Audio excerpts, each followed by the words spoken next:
State of Ohio versus Robert Keegan. Mr. Keegan is before the court with his counsel, Mr. Clark. Ms. Nicholson, on behalf of the State of Ohio, we're here for sentencing. Ms. Nicholson, anything on behalf of the state? Your Honor, at this time we're asking that the court sentence Mr. Keegan to prison. The court is well aware of his history. I believe he's had at least 5 prison sentences. I'm not sure he's ever successfully completed any supervision. He's had multiple cases before this court, and he was purportedly in treatment at the time that this possession occurred in June of last year. He has 49 days of jail time credit, and we are requesting a $250 reimbursement to the Lebanon Police Department. Anything from probation? Mr. Clark? Your Honor, my understanding is the primary recommendation was what the state already advised the court. However, I believe there was a secondary recommendation, an alternate option, which would be more treatment focused. It's clear that he needs rehabilitation. I understand the court may not want to exhaust those types of resources, but those resources are designed to help people like Mr. Keegan. He does need treatment, and even if that's inpatient treatment or something to assure the court that he won't abscond, I think he needs that, and I think he's willing to take it seriously this time, Your Honor. I definitely feel that, treatment is something that I could benefit from. There was a point in time that I probably would never even ask for it, but I think I'm close to turning the corner and potentially staying sober. And I think I could do probation, or I wouldn't even ask for the opportunity. Your Honor, just a few other things. I did want to note that the defendant's girlfriend and mother are in the back of the courtroom as well in support of him. And wasn't there an issue of you taking methadone and not having that available while in prison? And I want to discuss that. No, just not prison. The CBCF wasn't exciting. There's no CBCF. Okay. And how long have you been on that? 18 months. Okay. Nothing further. I didn't catch what all of that covers. He's been on methadone for several, over a year. It didn't prevent him from using heroin here. That's not good. If you're on a medication that's trying to prevent you from using, and you're still using, Narcan's been used on you how many times? That's a question. Several. You don't even have a number? 5, 10 maybe. 5 or 10 times you've overdosed and Narcan was needed to revive you? You say you can't do a CBCF because why? No, they don't accept methadone.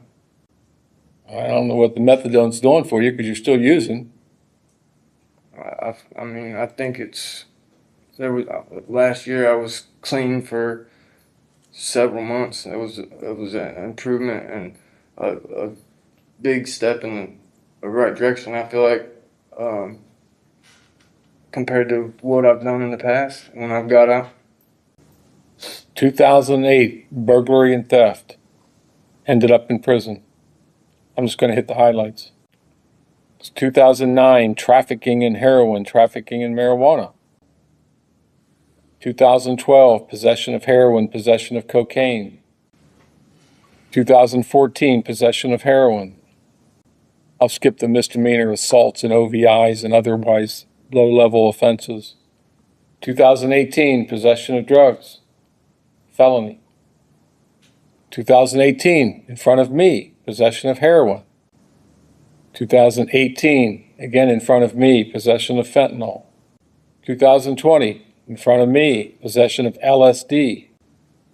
2022, in front of me, aggravated possession of drugs, methamphetamines. 2022, Montgomery County, felony OVI. You're currently on active probation in Miamisburg, and it's my understanding that you had a 2025 Montgomery County case dismissed using the Good Samaritan law. Mr. Keegan, I have no doubt in my mind that you need serious drug help, and it's been offered to you. You apparently are implying that you don't want to do a CBCF because this Suboxone is so important to you. It's not working. But I'm not going to take a chance. You are, until you get to the point where you seriously want help and want to end this lifestyle, I can throw all the treatment at you I want, and it's not going to work. So with all of that, the court is going to find today that you are not amenable to community control. Prison is necessary to fulfill the purposes and principles of sentencing. Unfortunately for you, it's mostly punishment. But I have no doubt that you need help, but I don't know what else I can do to get you to understand that this is going to kill you one day. To be Narcan that many times, to be brought back that many times, to me would be once would be shocking enough that should shock you into I don't know. I'm going to order you to serve 10 months in prison. You have 49 days jail time credit. The court finds that you're indigent for the purpose of any fines, costs, or other financial sanctions. You're also subject to a discretionary period of post-release control. Upon your release, the adult parole authority may supervise you for up to 2 years. If you violate that supervision, the adult parole authority can return you to prison for up to 1/2 of this court's original sentence. If your violation is that you commit another felony, you can be returned to prison for 1 year or the period that you have left on PRC, whichever is longer. That time would run consecutive to any additional prison time that you get sentenced to. I do wish you luck, and I hope you make some changes in the future. So seriously. Anything else, Ms. Nicholson? No, Your Honor, thank you. Nothing further, Your Honor. All right, thank you. Mr. Concert?